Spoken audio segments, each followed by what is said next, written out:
Venerdì 9 gennaio, San Marcellino. È il nono giorno dall'inizio dell'anno, ne mancano 356 al termine. Il sole sorge alle 7:49, tramonta alle 16:47. La luna si leva a mezzanotte, tramonta alle 10:53.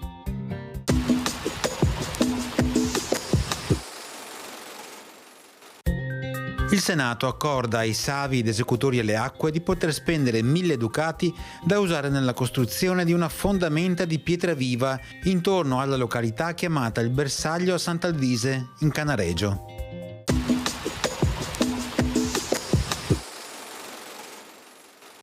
Le previsioni per domani: leggera variabilità, con nubi e spazi di sereno, possibilità di qualche locale precipitazione, nevosa fino a quote collinari ed occasionalmente anche in pianura, calo termico in quota, altrove per le temperature minime contenute variazioni di carattere locale, con prevalenza di diminuzioni a sud, per le temperature massime aumenti un po' più sensibili sulla fascia pedemontana.